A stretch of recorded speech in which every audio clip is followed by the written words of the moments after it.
A very good morning. Welcome to HR and IR series with Dave Munish. This time our topic is Doctrine of Condonation. Doctrine of Condonation is well recognized in the industrial relations law. Now condonation it means forgiveness. So there are two alternatives mutually exclusive for an employer when an employee commits a misconduct. Either he disciplines the employee or he condones the employee, means forgive the employee. Now, an employer who continues to keep an employee in employment with full knowledge that the employee has committed misconduct, it means he condones the employee. And such waiver or permission prevents the employer from later punishing the employee for same misconduct. Now, in doctrine of condonation to be applicable, there must be two elements. One is that the employer is fully aware that the employee has committed the misconduct.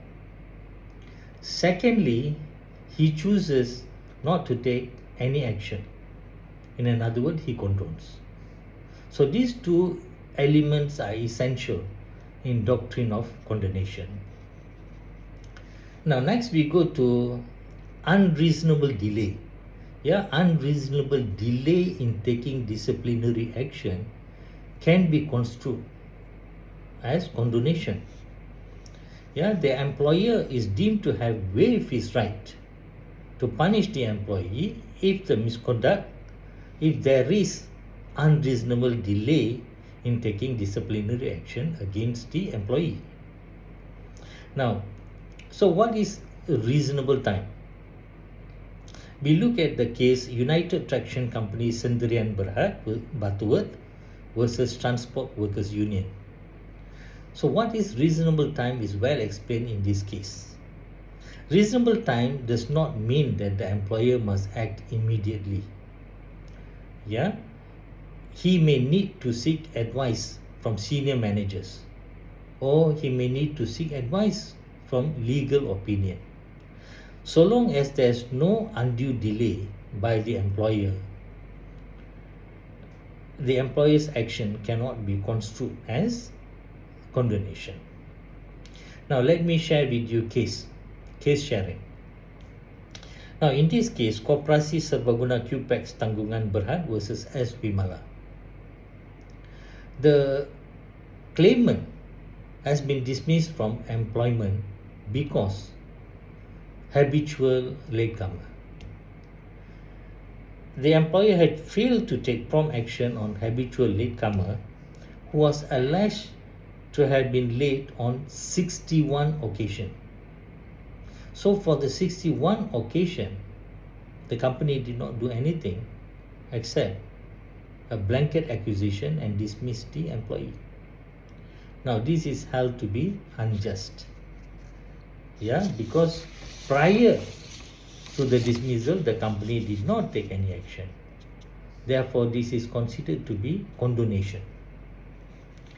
Now, another aspect I would like to share with you is that condonation also means conditional. Now, in the case of Land Omnibus Company Limited versus Transport Workers Union, year 1991, it says if an offence has been condoned and the offender is excused, it is not open for the employee to subsequently punish him.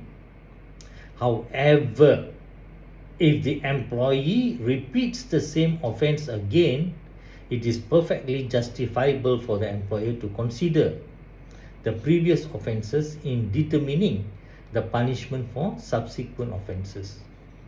So condonation is meant to be conditional forgiveness, meaning subject to the implied condition that he would not repeat again. Conclusion, what we learned today, Firstly, when an employee commits a misconduct, the employer has two alternatives: either to discipline the employee or forgive the employee. Condonation. Secondly, to apply the doctrine of condonation, there must be two elements. Firstly, the employer must be fully aware that the employee has committed the misconduct, and secondly, he choose not to take disciplinary action whereby he condones the employee. Now, thirdly, we also learned today that undue delay in taking disciplinary action can be construed as condonation.